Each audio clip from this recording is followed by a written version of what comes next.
¿Qué tal? En esta clase vamos a abordar el tema de gestión de procesos, apuntado especialmente a lo que es la gestión de muestras.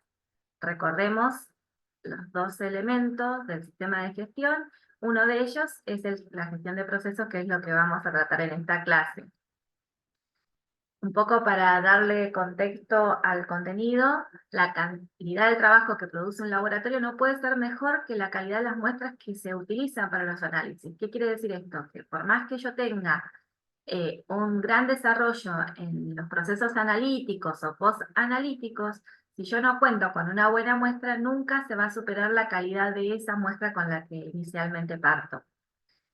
Por lo tanto, es muy importante en lo que es gestión de muestras tener exactitud y fiabilidad de los análisis, confianza en el diagnóstico de laboratorio y de alguna manera con esto se va a poder evitar la extensión de la duración de las hospitalizaciones por la posibilidad de tener resultados lo más rápido posible y una disminución de los costos. Por lo tanto, la gestión de muestras permite aumentar la calidad, la eficiencia y disminuir los costos. ¿Cuáles son los componentes de la gestión de muestras? Bueno, es todo aquello que nosotros tenemos que tener en cuenta para prevenir posibles errores en esas muestras. Para ello se deben tener políticas por escrito acerca de la información que requerimos de las solicitudes médicas, establecer cuáles son las solicitudes urgentes, cómo vamos a etiquetar, conservar y transportar las muestras, las prácticas de seguridad con respecto a los recipientes que utilizamos, cómo vamos a evaluar, procesar y seguir las muestras y en caso de tener que almacenarlas, cómo hacerlo y cómo se van a descartar esas muestras cuando ya no se utilizan más. Para ello también vamos a tener que tener un listado de todas las pruebas que disponemos, cuáles son los requisitos de esas muestras, cómo se van a transportar, los plazos de entrega esperados para cada una, la forma de tratamiento de las solicitudes urgentes. Para ello lo que tenemos que tener de todas las pruebas que usamos, cuáles son las que se consideran urgentes. Y si se procesa como una muestra urgente, ¿cuál es el plazo de entrega de esos resultados? Bueno, para comenzar, pensemos en la toma de muestra, que ya hemos visto bastante, pero bueno, para hacer un poco más de hincapié en lo que tiene que ver en la gestión, pensemos en que todas las muestras son responsabilidad del laboratorio, aquellas que tomamos nosotros y también las que se toman por otros servicios médicos o que vienen derivadas.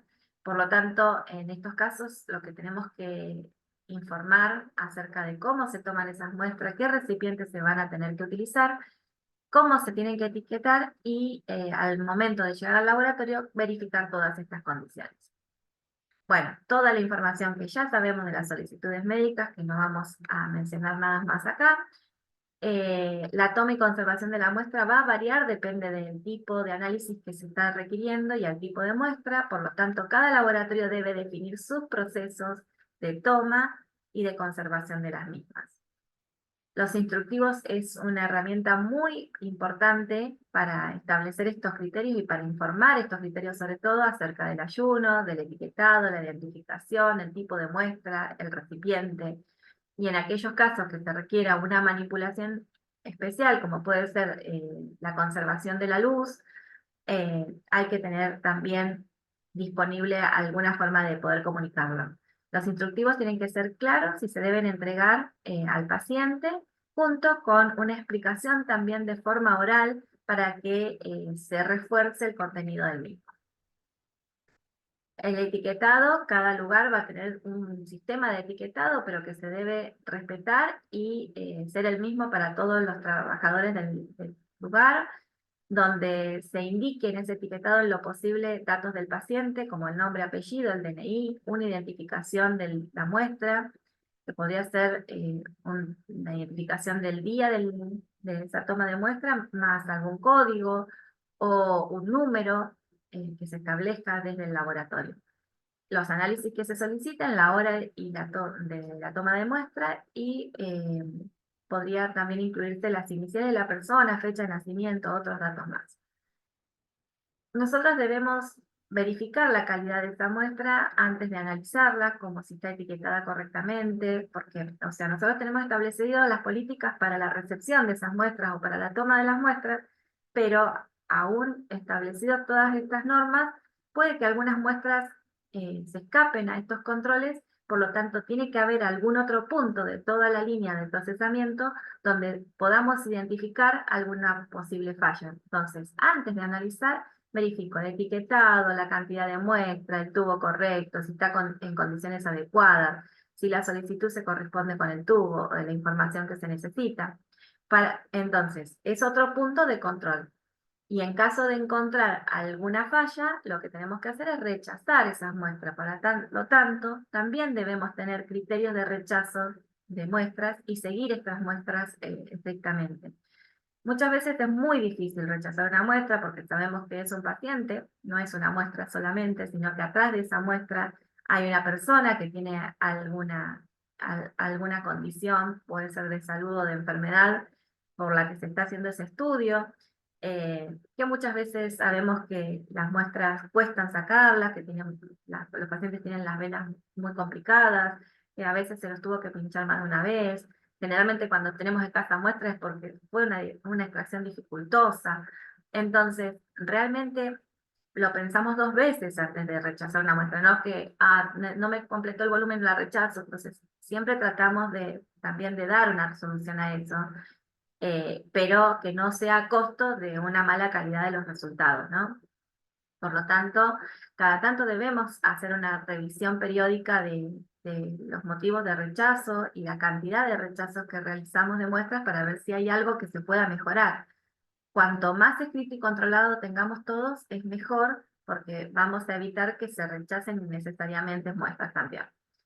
Entonces, ¿cuándo debemos rechazar muestras? Cuando no están etiquetadas, no sabemos de quién es, cuando el tubo está roto o que tiene fugas, cuando hay información insuficiente que no alcanza para correlacionar esa muestra con ese paciente, cuando no tenemos una petición para esa muestra, por ahí tenemos el dato del paciente en el tubo, pero no tenemos una solicitud médica para ello, cuando están embolizados y según el análisis requiera que la muestra no esté embolizado, cuando no se cumple el ayuno y realmente se requiera el mismo, cuando la muestra o el tubo es equivocado, por ahí está cargado en un tubo que no es, cuando el volumen es muy insuficiente, de acuerdo a los criterios de cantidad de muestra que se requiere para cada analito, eh, y cuando el transporte no es el adecuado. Si tenemos que rechazar una muestra, esto tiene que estar registrado en el sistema o en alguna planilla o en el lugar donde se establezca en cada lugar. Se debe informar a la persona que sea responsable de esto de que se está rechazando la muestra, y se debe solicitar en todo caso una nueva muestra si es necesario. Y en caso de que sea una muestra que por ahí nos falta información del paciente o no tenemos claro lo que se está solicitando o se solicitó algo que no hacemos o bueno, diversas situaciones que nos puedan estar sucediendo, la muestra no la descarte inmediatamente, porque quizás en una comunicación con el médico o con alguna persona responsable podamos establecer qué se le va a hacer a esa muestra, quizás después nos traen la orden, quizás después vengan a retirar esa muestra para derivarlo a otro lugar donde se realice ese ensayo que nosotros no hacemos. Siempre tratar de darle una solución a esa muestra, no, me desentiendo de la muestra, no. Tenemos que tratar de encontrarle una solución. Vamos a tener un registro diario que se debe mantener con todas las muestras que van a entrar en ese día. Yo tengo que poder buscar qué muestras entraron en el día de hoy, un listado de todas las muestras con todas las determinaciones, a qué hora se recibió o se tomó esa muestra, qué tipo de muestra es, con todos los datos del paciente y la identificación que tiene esa muestra. También debiera tener un sistema de seguimiento. Para eso el etiquetado es fundamental. Con el etiquetado yo puedo saber toda esa información que les comenté en la hoja anterior. Entonces yo puedo saber a quién corresponde esa muestra, pero si después yo hago alícuotas de esa muestra, esa alícuota tiene que ser trazable a la muestra original. ¿Qué era trazable? Que yo pueda identificar de dónde viene esa muestra. Es decir, que si yo tengo un suero, supónganse, del paciente número 25, la alícuota también tiene que tener toda la misma información del paciente número 25, con todos esos datos que habíamos hablado anteriormente. En la base de datos debe estar toda la información relevante como DNI, como médico, como diagnóstico, como tipo de muestra, hora de recepción o de toma de muestra.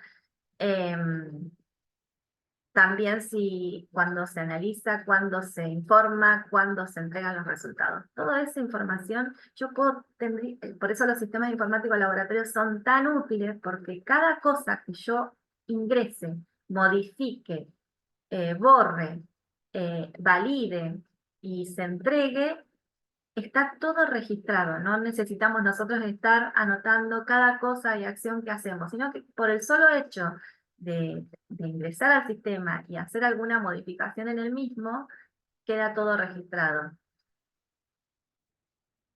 En cuanto a la manipulación, bueno, tener en cuenta que todas las muestras se manipulan como si fueran infecciosas.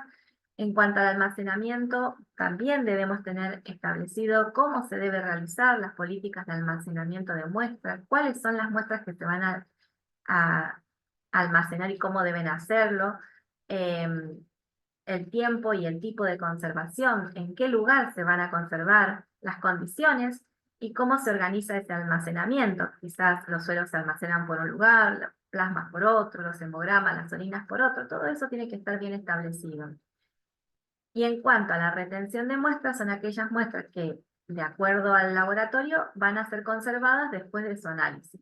También debemos tener establecidas estas condiciones. Ver si se van a congelar, si en casos de congelamiento, evitar los descongelamientos sucesivos, solamente se puede descongelar una vez esa muestra.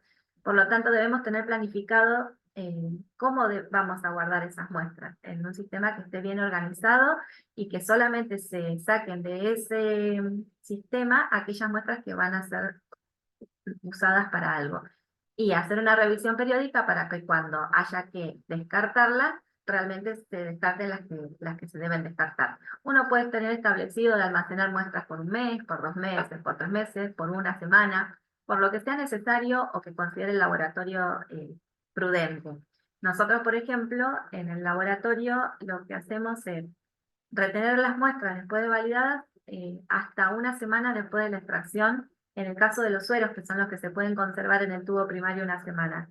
Después de esa semana solamente se guardan en freezer las que queda pendiente alguna determinación, si no, se descartan. Esa es nuestra política de retención de muestras. Si tenemos que derivar muestras, tenemos que saber cómo debemos derivar las muestras al lugar que se derivan, por lo tanto debemos tener el manual o los procedimientos de envío de muestras. Debemos asegurarnos de cumplir todos los requisitos, desde el etiquetado, desde las planillas que se deben enviar, con qué datos tenemos que cumplir, hacer un seguimiento atento de todas estas muestras enviadas y obviamente tener un registro de lo que se envió para que también podamos hacer el seguimiento de esos resultados y una vez obtenidos esos resultados poder enviarlos a nuestros pacientes.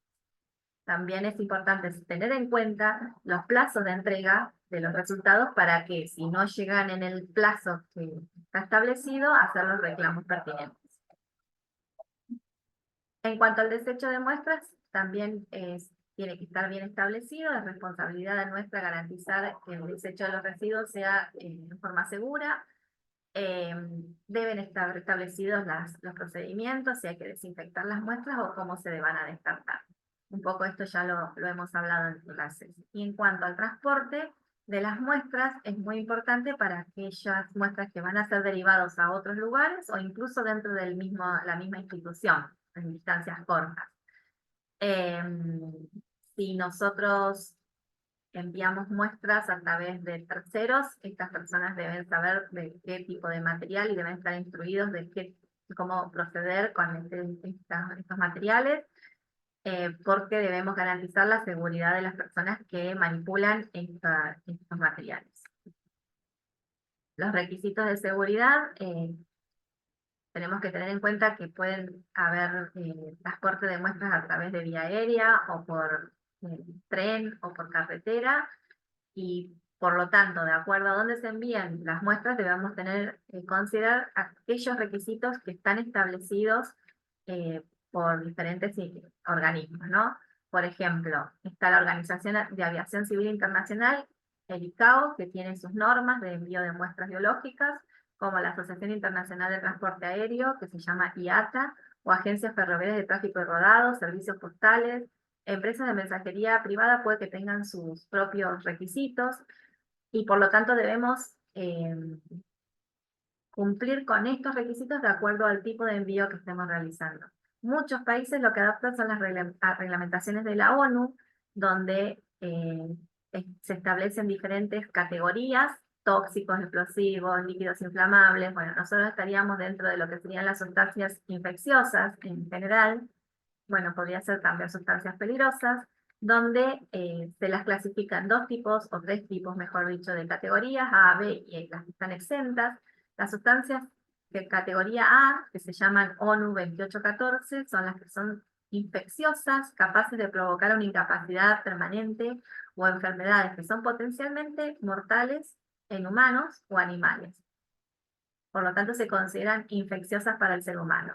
Las de categoría B son sustancias infecciosas, pero que no cumplan con los criterios de inclusión de la categoría A. Por lo tanto, son las que se llaman ONU 3373.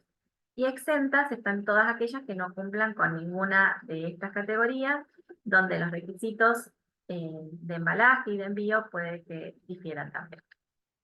Entonces, las vamos a ver identificadas con estos rombos: ONU 3373, o en todo caso 2814, de acuerdo si se trata de una sustancia de tipo A o B. El requisito de embalaje se necesita que se envíen a través del triple envase. El triple envase, bueno, ustedes lo leen después acá, pero es lo que pueden ver acá a continuación. Van a tener un recipiente primario, que es el que tiene la muestra. Este recipiente tiene que estar identificado. Nunca se pone la identificación afuera, siempre en la muestra que estoy enviando. Tiene que ser preparado antifugas, es decir, que tenga un cerrado hermético, que no se pueda, que no haya riesgo de que se fugue material de ese tubo. Se coloca en un material o en un recipiente secundario. Ese recipiente secundario puede tener algún material que es absorbente, que puede ser gasas o puede ser algún otro tipo de absorbente, que incluso vienen comerciales, que hasta sirven de gradilla para colocar más de una muestra, por si existiera alguna posible fuga. En el recipiente va a tener una lista detallada del contenido que tiene ese envío. Y por otro lado, vamos a tener un embalaje terciario, que es una caja, que va a tener identificación del tipo de material que se está transportando, con las etiquetas necesarias. Acá se envía por fuera siempre las órdenes o las solicitudes o las planillas de petición de lo que se está enviando en esa caja.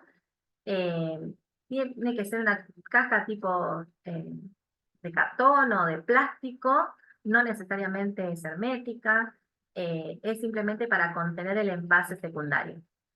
Y es reciclable. Tanto el secundario como el terciario se pueden reciclar, obviamente eliminando todas las etiquetas que tengan de las muestras transportadas anteriormente.